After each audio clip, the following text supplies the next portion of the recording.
Hello guys, welcome to my new video which is about the olfactory nerve, which is the first cranial nerve. And if you haven't watched my video about the mnemonics to remember the cranial nerves, please check it out. Now let's move on to the olfactory system. It is a system which is responsible for transmitting the sense of smell from nose to the brain. However, this system is less developed in humans and primates, so we are called as microsmatic. And it is well developed in mammals such as dogs and cats, so they fall under macrosmatic. Now let's move on to the neural pathway for sensation of smell, which starts from the olfactory epithelium. So olfactory epithelium is present on our nasal cavity. Okay, so it is present on the upper part, including the roof of the nasal cavity, and it consists mainly of three cells. So this is the progenitor cell. The white one with a microvilli is the supporting cell, and the last one, the red one, is the olfactory receptor cells. The olfactory receptor cell is the one which is actually responsible for receiving the sense of smell and transmitting it to our brain. The olfactory receptor cell is a bipolar neuron, means it consists of two axons. Okay, the one axon comes out of the olfactory epithelium and it is exposed to the surface of our nasal cavity, and when we inhale something or some kind of particles, then these axons will receive this smell of that particle and send it through another axon right here, and this axon will collect to form the olfactory nerve. Okay, so one axon receives the sense of smell and another axons will take that information and get collected to form olfactory nerve. Okay, the olfactory nerve, it will pierces through the cribriform plate of the ethmoidal bone and it will reach to the olfactory bulb, which lies in the anterior cranial fossa. Okay, so the axons from the olfactory receptor cells, they get collected, they form like about 20 bundles of olfactory nerve, and those nerves will enter the cribriform plate of the ethmoid and they will enter the olfactory bulb, which falls in the anterior cranial fossa. So in this picture I have shown the lateral wall of the nose. These horizontal lines, these are the nasal concave. This is the inferior nasal concave, this is the medial nasal concave, and this is the superior nasal concave. Just above the superior nasal concave lies the olfactory epithelium, in which the neurons are exposed to the surface and they receive the sense of smell and send it to the olfactory bulb through olfactory nerve, which is the first order neuron of this pathway. So in this picture I've seen a cut section of the skull. This large hole is the foramen magnum. Here we have the anterior cranial fossa, and in this fossa lies this highlighted part, this part which is highlighted in green. This is the cribriform plate, which consists of small holes through which the olfactory nerve come out, and the yellow part is the olfactory bulb. So olfactory bulb, it is a flattened oval mass of the gray matter, and it mainly consists of three types of cells. Okay, the mitral cell, tufted cells, and the cranial cell. As you can appreciate in this picture, here we have the mitral cell. So this is the olfactory bulb, this is the mitral cell, we have the tufted cell, and we have the granule cell. The olfactory nerve coming from the olfactory receptor cells that enters the olfactory bulb will form synapse with the dendrites of these cells. Okay, so it will form, olfactory nerve will form synapse with the dendrites of mitral and the tufted cell, and this part is known as the olfactory glomeruli.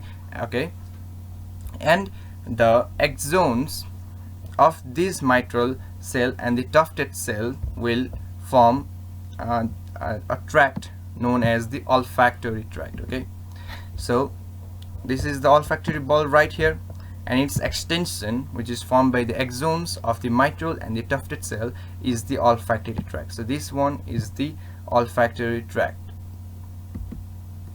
And when we trace olfactory tract posteriorly, it is divided into lateral stria and the medial stria. Okay, so the olfactory tract, if we just go posteriorly, then this one is the lateral stria, is divided into lateral olfactory stria and the medial olfactory stria.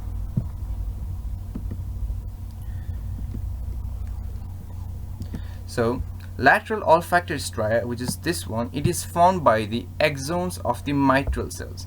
Okay, so axons coming from the mitral cell extend posteriorly to form the lateral olfactory stria, whereas the axons from the tufted cell, they form the medial olfactory stria. So this one is the medial olfactory stria.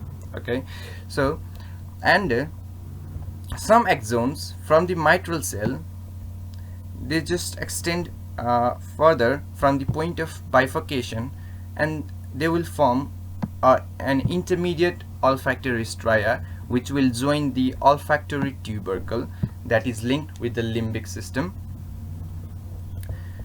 The lateral olfactory stria will join the primary olfactory cortex, which is responsible for analyzing the sense of smell, and the medial stria, the axons coming from the medial stria, will cross across the midline through the anterior commissure, and they will form synapse with the granule cell on the other olfactory bulb. So if there is any defect in the anterior commissure also, you can get a hearing defect. Now coming towards the olfactory cortical areas, we have the primary olfactory cortex. This is the primary olfactory cortex. It lies between the anterior perforated substance and the uncus, which is the inferior medial part of the temporal lobe. And we have an area called secondary olfactory cortex, which does not receive its fiber directly, but sometimes some fibers from the primary olfactory cortex comes to this area, so hence it is called as secondary olfactory cortex. It is also known as entorhinal cortex and is responsible for, like time perception, navigation, memories, etc. Now let's come to the did you know fact about the olfactory system. The olfactory epithelium is the only site of the body where neurons are exposed to the surface of the body. The receptor cells, they continuously degenerate and renewed by progenitor cells. Okay, mainly if you have knowledge about some neurons, then they cannot renewed. Okay, neurons cannot regenerate. However, the neurons on the olfactory system can regenerate due to presence of these progenitor cells, and this is unique to mammalian nervous system. The olfactory pathway consists of 2 neurons, whereas other conscious sensory pathways consist at least of 3 neurons. Okay, the olfactory impulses, they are transmitted directly to the cerebral cortex without any relay in the thalamus. Now coming towards the clinical correlation, any tumor in the anterior cranial fossa can press the olfactory bulb, and that can affect the sense of smell on the same side. The sectioning of the anterior commissure impairs the sense of smell. The sense of smell, it contributes significantly to the sense of taste. That is why if you close both the eyes and the nose, and if you taste the apple and a potato, then you cannot tell the taste difference between these two, because sense of smell provides that aroma which will significantly contribute to the sense of taste. So this much for today. Thank you.